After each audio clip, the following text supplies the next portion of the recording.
She was to marry a sheriff, but rode off with a Comanche before the vows. The morning sun cast long shadows across the dusty main street of Cedar Ridge, Texas, as Margaret Maggie O'Brien adjusted the lace collar of her best Sunday dress.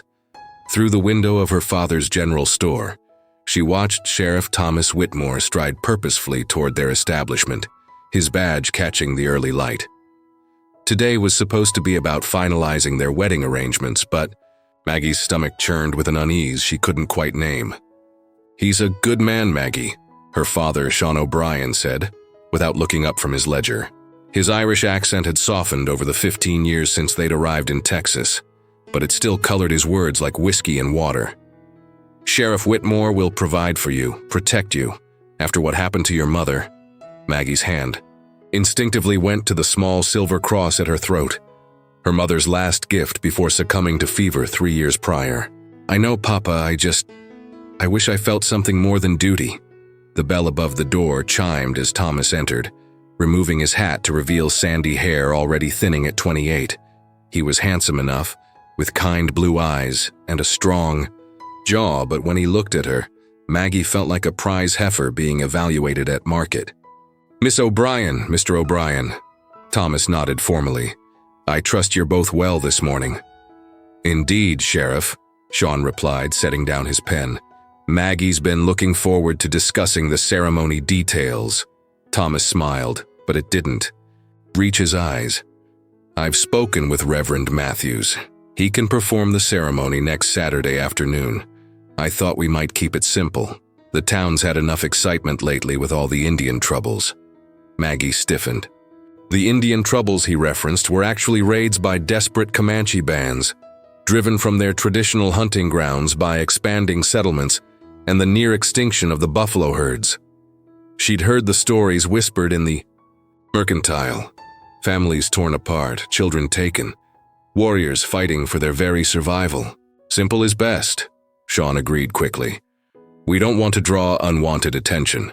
As the men discussed practical matters, the small house Thomas had prepared, the arrangements for the store's management, her expected duties as a sheriff's wife, Maggie found herself staring out the window at the vast expanse of prairie beyond the town's borders. Something wild called to her from those endless grasslands, something that made her feel trapped in this tidy arrangement of convenience and safety. "Maggie?" Thomas's voice pulled her back to the present. "I asked if you'd prefer morning or afternoon for the ceremony." She fumbled for words, noticing how both men watched her expectantly. "Whatever you think best, Thomas." His smile was pleased but somehow patronizing. "Afternoon, then. You'll have time to prepare properly." He turned to Sean. "I should mention we've had reports of Comanche movement about 20 miles north. Nothing to worry about, but I'll be increasing patrols this week." After Thomas left, Maggie helped her father arrange inventory, but her mind wandered to stories she'd heard about Comanche life, their deep connection to the land, their fierce independence, their loyalty to family and tribe. The women she'd been told were as skilled as the men in many ways, respected for their wisdom and strength, rather than merely their ability to bear children and keep house. "You're distracted today," Sean observed, studying his daughter's face. "Having second thoughts?" Maggie met his worried gaze. At 19, she was already considered practically an old maid by frontier standards. Most girls her age were married with babies, but she'd insisted on helping with the store after her mother's death, finding purpose in the work and independence in the small freedoms it afforded. "No, Papa. Just nervous, I suppose." But as she swept the front porch that evening, watching the sun paint the sky in shades of orange and purple, Maggie couldn't shake the feeling that she was about to cage herself in a life that would slowly suffocate her spirit. The wind carried scents of sage and freedom, and somewhere in the distance she could swear she heard the thunder of hooves on ancient paths. She was to marry a sheriff in 6 days, but something deep in her soul whispered that her real story was only just beginning. 3 days before her wedding, Maggie rode her mare, Rosie, to the creek 2 miles east of town to gather the wild mint her mother had always used for tea. The morning was crisp, with autumn painting the cottonwoods in gold and russet. She'd convinced her father she needed time alone to prepare her heart for marriage, though in truth, she craved escape from the suffocating sympathy of the townswomen, who'd descended upon her with advice about wifely duties. The creek ran clear and swift, fed by recent rains. Maggie dismounted and knelt by the water's edge, filling her basket with the fragrant herb. The sound of running water and wind through the trees created a peaceful symphony that soothed her anxious mind. For the first time in days, she could breathe freely. A twig snapped behind her. Maggie turned slowly, her heart hammering as she saw him. A young Comanche warrior sitting motionless on a painted horse about 30 yards away. He was perhaps 25, with long black hair adorned with feathers and beadwork, his face painted with red and yellow ochre. His dark eyes watched her with an intensity that should have terrified her, but instead, she found herself unable to look away. They regarded each other in silence for what felt like hours, but was probably only minutes. Maggie's hand went instinctively to her throat, but she didn't run. Something in his bearing, his stillness, spoke of curiosity rather than threat. The warrior urged his horse forward slowly, stopping when he was close enough that she could see the intelligence in his eyes, the careful way he held himself ready for flight. He spoke in Comanche, his voice deep and melodious, then seemed to realize she didn't understand. "You alone?" he asked in heavily accented English. Maggie nodded, surprised by his knowledge of her language. "I'm gathering mint for tea." He dismounted with fluid grace, his movements speaking of a lifetime spent in harmony with his horse. Walking closer, he gestured to the basket. "May I?" Again she nodded, fascinated by his courtesy. He lifted a sprig of mint to his nose, inhaling deeply, then smiled, a genuine expression that transformed his face completely. "My grandmother. She used this for stomach sickness in children." His English was halting but clear. "She say, white woman no good medicine too." "Your grandmother sounds wise," Maggie replied softly. "I learned from my mother. She said the earth provides everything we need if we know how to look." Something shifted in his expression. "Your mother, she dead?" 3 years ago. Fever." He nodded solemnly. "My mother too. Soldiers. 2 winters passed. The weight of shared loss hung between them." Maggie saw past the war paint to the grief he carried, recognizing it in herself. "I'm sorry. You not sorry, you not know her, but..." He searched for words. "Your heart. It understand." They stood in the dappled shade of the cottonwoods, 2 young people from different worlds connected by loss and the strange magnetism of unexpected understanding. He introduced himself as Ayana, Eternal Blossom, though his warrior name was Tsinata, Swift Eagle. She told him her name was Maggie, and he repeated it carefully, giving it a musical quality she'd never heard before. "You live in town?" he asked, gesturing toward Cedar Ridge. "Yes. My father owns the general store." She hesitated. I'm to be married in 3 days." His expression didn't change, but something flickered in his eyes. "To the man with the star?" Maggie's breath caught. "You know, Thomas, we know all who carry guns against my people." His voice carried no hostility, only sadness. "He hunt us, we protect ourselves. I don't think he's not a bad man." "No," Ayana agreed, "but he see only enemy, not see people who love, who cry, who want live in peace." The truth of his words hit her like a physical blow. She'd never considered that the Indian troubles Thomas spoke of were actually human beings fighting for their families, their homeland, their very existence. "I should go," she said reluctantly. "They'll worry." Ayana nodded, but as she turned to leave, he spoke again. "Maggie, who knows good medicine. When moon is full, if you come to this place, I will show you where grandmother's spirit still walks. She would like to meet one who honors the earth's gifts." Maggie looked back at him, her heart racing. "I can't. I'll be married. Maybe. But perhaps your spirit, It need to know who you really are before you choose Cage. His words followed her all the way back to town, echoing with uncomfortable truth. That night, she lay awake staring at the full moon through her window, wondering what it would be like to see the world through eyes that viewed the earth as sacred, relationships as chosen rather than arranged, and freedom as more valuable than safety. The night before her wedding, Maggie sat at her dressing table, brushing her auburn hair and trying to convince herself that tomorrow would bring happiness. Her wedding dress hung on the wardrobe door, a simple but elegant creation of ivory, silk that had belonged to her mother. The sight of it should have filled her with joy, but instead, it seemed to mock her with its symbol of a future she couldn't embrace. A soft knock interrupted her brooding. "Come in, Papa." Sean entered carrying 2 cups of tea, his weathered face creased with concern. "You've been quiet as a church mouse all week. Last-minute nerves?" Maggie accepted the tea gratefully, inhaling the familiar scent of mint, the same mint she'd gathered at the creek where she'd met Ayanna. The memory sent a shiver through her that had nothing to do with the cool October evening. "Papa, did you love Mama when you married her?" Sean's eyes softened. "Aye, lass. From the moment I saw her step off that ship in Boston, all the way from County Cork with her chin up and her eyes blazing with determination. She was magnificent. But it wasn't arranged, was it? You chose each other." "We did." He studied her face carefully. "Maggie, are you having doubts about Thomas?" She set down her teacup with trembling hands. "I keep thinking about what Mama would want for me. She was so alive, so passionate about everything.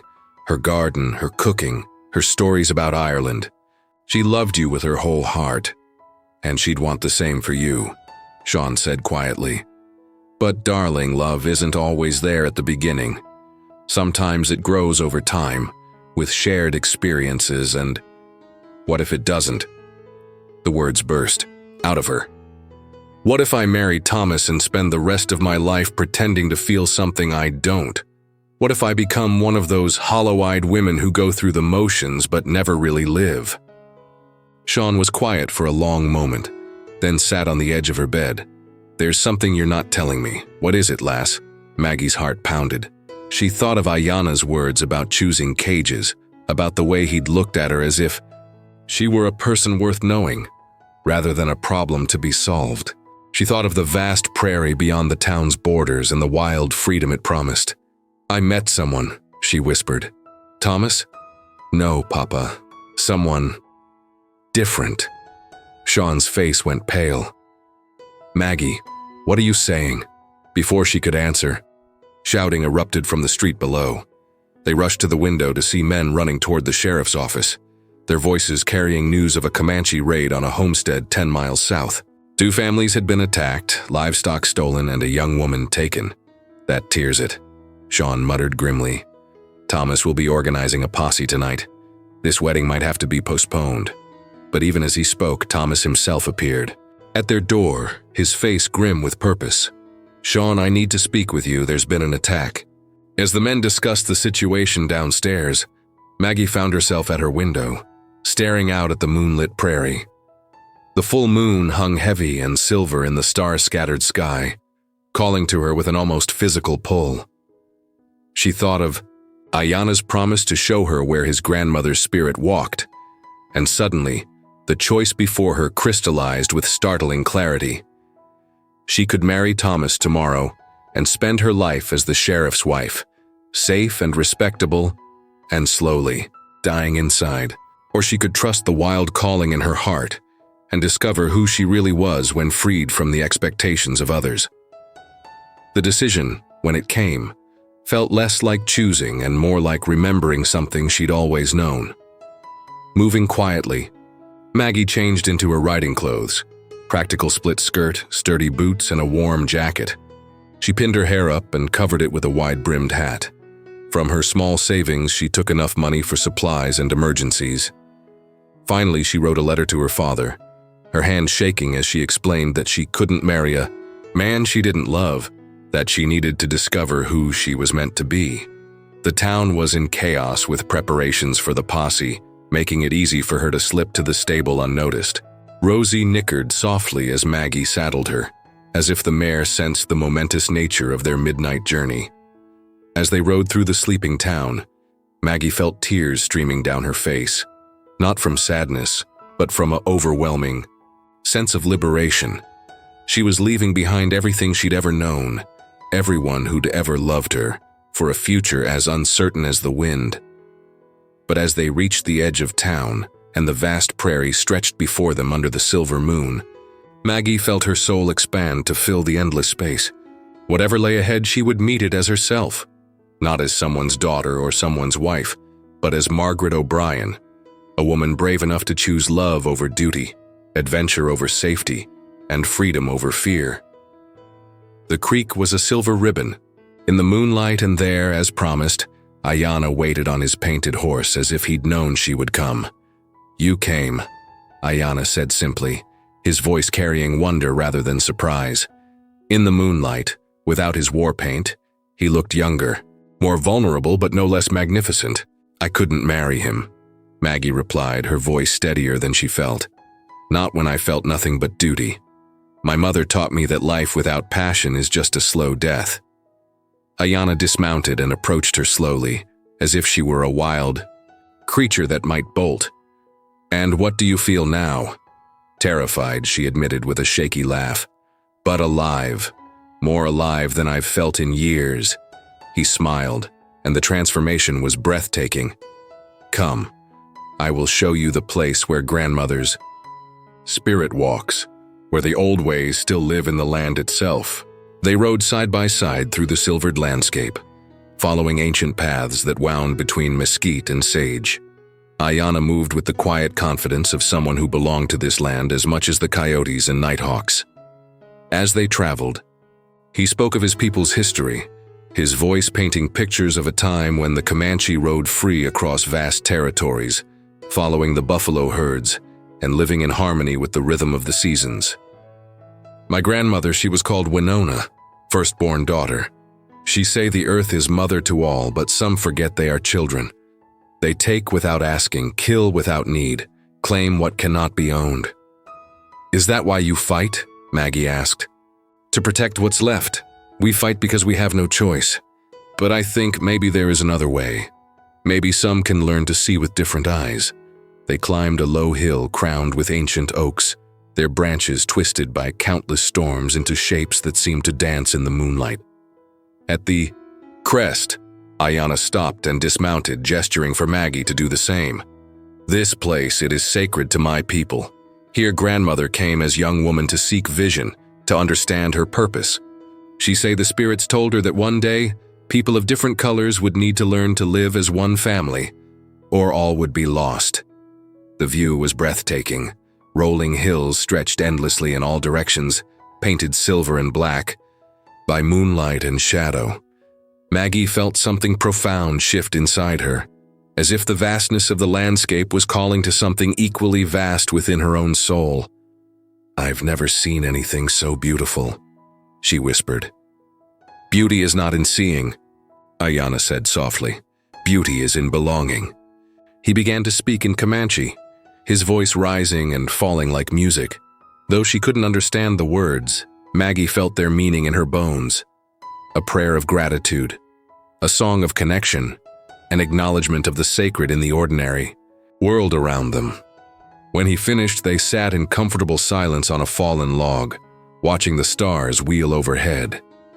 Maggie had never been alone with a man like this, never felt the kind of connection that seemed to flow between them like an electric current.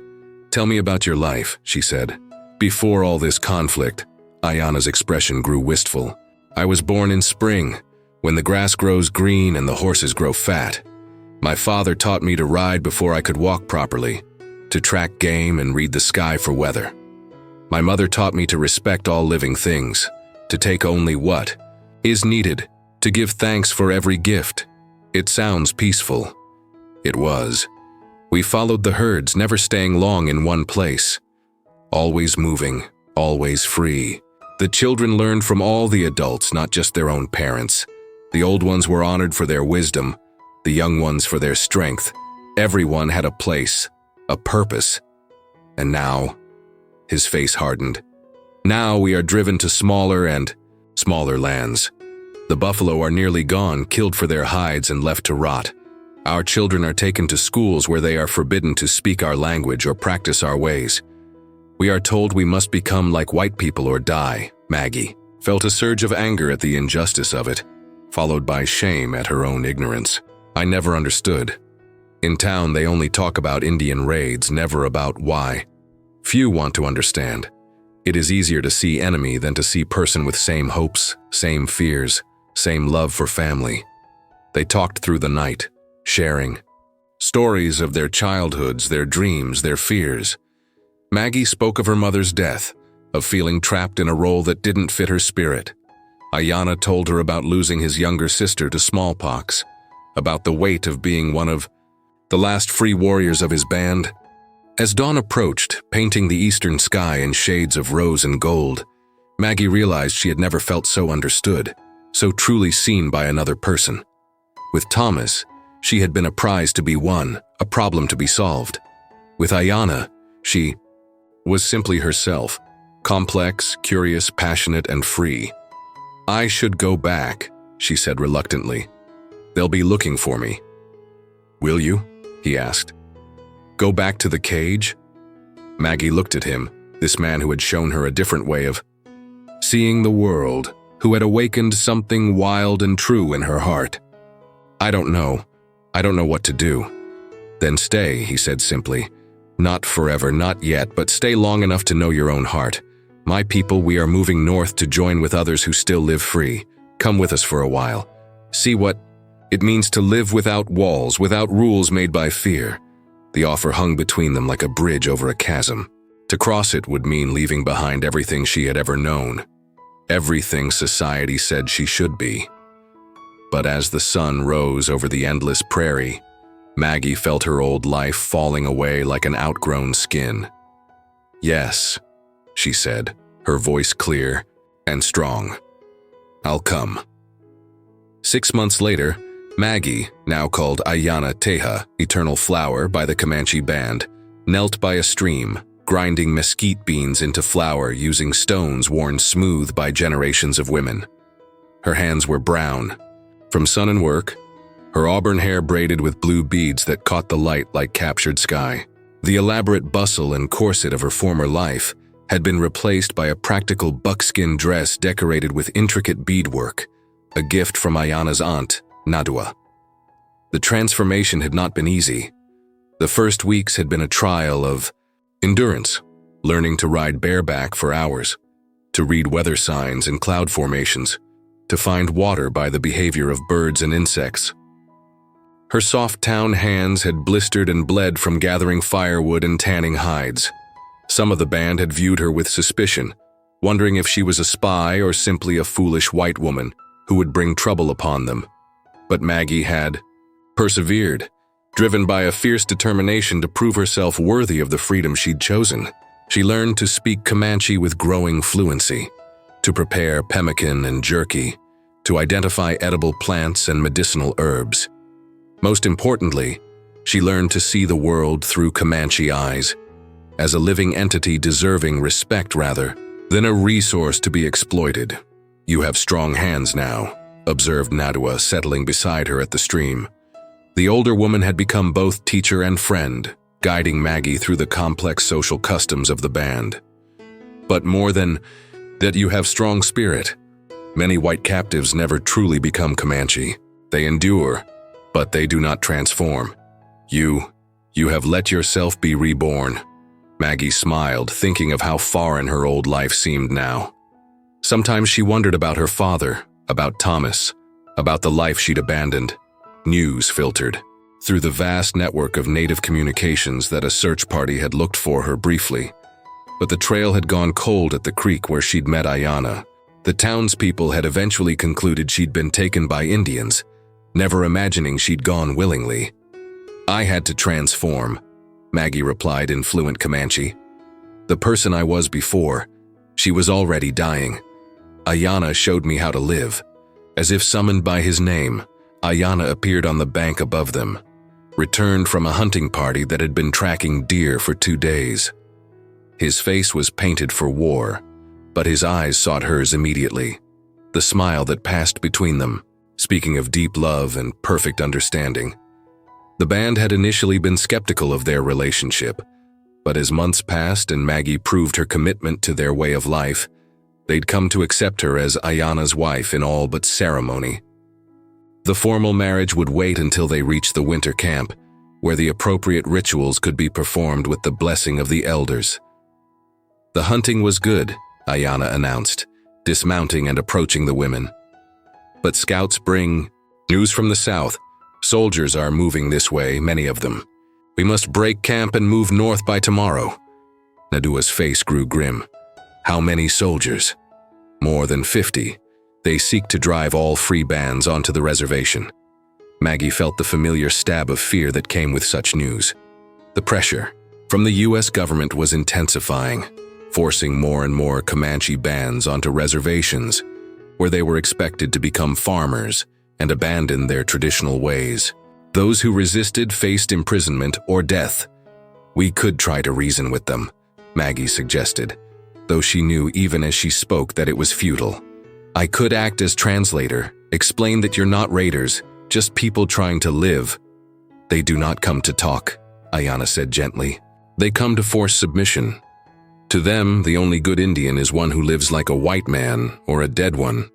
That evening, as the band prepared for another flight to freedom, Maggie sat with Ayana on a hill overlooking their temporary camp.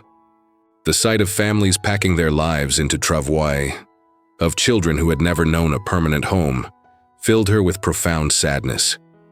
Do you ever regret it? Ayana asked quietly. Choosing this life of uncertainty and danger? Maggie considered the question seriously. Her life now was harder than anything she'd known in Cedar Ridge, marked by physical hardship, constant vigilance, and the ever-present threat of violence. But it was also filled with a richness of experience, a depth of connection to the natural world, and a love so profound it transformed her understanding of what it meant to be human. Never, she said firmly. I was dying in that other life, just slowly and quietly. Here, I'm truly alive, even if that life is uncertain. I've learned what it means to be part of something larger than myself, to love without reservation, to face each day with courage. Ayana took her hand, his calloused fingers intertwining with hers. When I first saw you at the creek, I thought you were just another white woman who would never understand our ways. But something in your eyes. It was like looking at a caged bird that still remembered how to fly. And you opened the cage, Maggie replied, leaning against his shoulder as they watched the stars emerge in the darkening sky. No, he corrected gently. You opened it yourself. I only showed you it had no lock. As the band settled into sleep around carefully banked fires, Maggie reflected on the journey that had brought her here. She'd left Cedar Ridge as Margaret O'Brien, the dutiful daughter prepared to marry for security and social approval. She was now Ayana Teja, a woman who had chosen love over duty, freedom over safety, and authenticity over approval. Tomorrow would bring new challenges, new dangers, new tests of the courage that had brought her this far. But tonight, under the vast Texas sky, surrounded by people who had become her family, and held in the arms of a man who saw her soul and loved all of it, Maggie knew she had found her true home. She was no longer the woman who was to marry a sheriff. She was the woman who had ridden off with a Comanche and discovered herself in the process, wild, free, and finally, completely alive.